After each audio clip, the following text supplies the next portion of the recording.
Israel पहुंचे हुए हैं ब्रिटेन के प्रधानमंत्री ऋषि सुनक और इजराइल पहुंचकर ऋषि सुनक का अब पहला बयान है जो सामने आ गया है। ऋषि सुनक कह रहे हैं उस देश में हूं जो इस वक्त दुख में है। आतंक के खिलाफ इजराइल के साथ है ब्रिटेन। प्रतिबद्धता ब्रिटेन की दोहराई है ऋषि सुनक ने। इजराइल के साथ इस वक्त यूके खड़ा हुआ है मजबूती के साथ। यह संदेश जो दिया जा रहा है ऋषि सुनक की तरफ से, ट्वीट कर यह बयान ऋषि सुनक की तरफ से साझा किया गया है। खास मेहमानों का पैनल लगातार हमारे साथ बना हुआ है। तो ये अब जो युद्ध का सीन है, दुनिया जिस तरीके से बाकायदा दो खेमों में इस वक्त बटी हुई नजर आ रही है, बीच का रास्ता निकलता हुआ मुश्किल नजर आ रहा है। सचदेव सर, तो कुल मिलाकर किधर बढ़ता हुआ नजर आ रहा है? और आप तो क्योंकि ये मिडिल ईस्ट में 12 साल तक रहे हैं, अरबी भाषा के जानकार भी हैं, तो पहले जरा दर्शकों को बताइए ना, हमास ये एक एक्रोनिम टाइप्स है? जी, हमास का पूरा फॉर्म है हरकतुल मुकावमा अल इस्लामिया। तो हरका से मतलब मूवमेंट और मुकावमा का मतलब रेजिस्टेंस और इस्लामिक रेजिस्टेंस मूवमेंट इनका पूरा फॉर्म है। इसी तरह से पैलेस्टाइन इस्लामिक जिहाद PIJ जो है वो भी इसी तरह से जिहाद अल इस्लामी अल फ़लस्तीनी, तो उस तरह से इसका मतलब आते हैं। लेकिन सर वहां पर सबसे बड़ी चुनौती इजराइल के सामने क्या होगी? क्योंकि इजराइल कह रहा है साहब हम हमास का खात्मा करेंगे। आप तो उस इलाके में रहे हैं, वहां सर्व किया आपने इतने साल। गाजा पट्टी के लिए कहा जाता है कि साहब वो तो कंक्रीट का जंगल है, वहां पर इतनी संकरी गलियां हैं और जो टारगेटेड अटैक्स किए जा रहे हैं इजराइल की तरफ से, वो किस तरीके से मुमकिन हो पा रहे होंगे?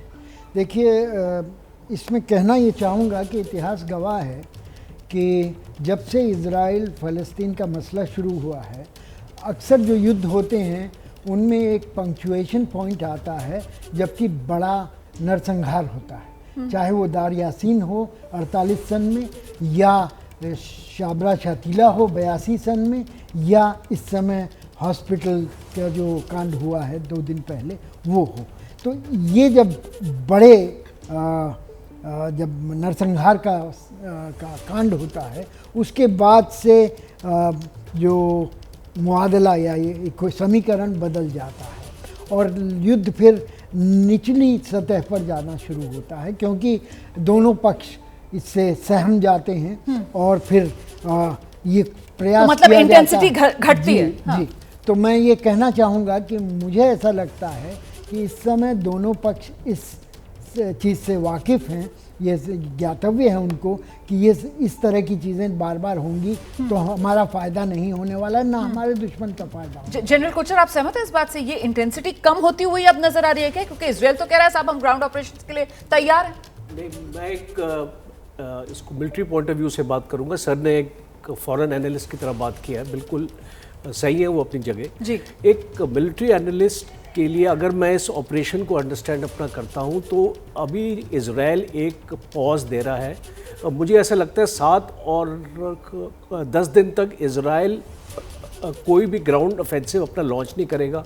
एक हफ्ते से लेकर 10 दिन तक। हाँ, एक मीडिया कैंपेन अभी स्टार्ट करेगा इजराइल, और वो एक अपना इसको जस्टिफिकेशन देने की कोशिश ये करेगा कि हम ये ऑफेंसिव क्यों लॉन्च करना चाहते हैं और हमारी मजबूरी क्या है। दूसरा ये है कि आप देखेंगे कि ये बेसिकली अर्बन और गुरिल्ला वॉरफेयर की तरफ जाएगा, बिकॉज सारी वहाँ पे 300 किलोमीटर की टनलिंग हो चुकी है और इतना सॉलिड उनका वहाँ पे डिफेंस है, और जो रॉकेट्स हैं जो इन लोगों ने अपने प्लेस किए हुए वो टनल के एंट्रेंस पे किए हुए हैं। और जो मेरी अभी जानकारी है कि वो हमास ये रॉकेट्स के सामने सिविलियन पॉपुलेशन को, बच्चे और औरतों को रखेगा। हाँ। और जैसे ही तो मतलब फिर तो ये मामला अभी लंबा खिंचेगा, और ऐसे में अगर ये मामला लंबा खिंचेगा तो पूरी दुनिया के लिए एक जो सबसे बड़ा संकट है वो तेल को लेकर जो खड़ा हो सकता है, क्योंकि जंग ने लगा दी है तेल में आग। जैसे ही घड़ी का काटा दोपहर 2:30 पे आए, बबीता जी का दिल सास बहू साजिश के लिए मचल जाए। और ये है इनकी बहू, पूरे दिन ऑफिस की टेंशन हो जाए गॉन जब ये करें अपना फेवरेट शो फ्री टाइम पे ऑन। इनकी तरह आप भी देखिए अपना फेवरेट शो अपने टाइम पर और डाउनलोड कीजिए ABP लाइव ऐप अपने स्मार्ट टीवी पर।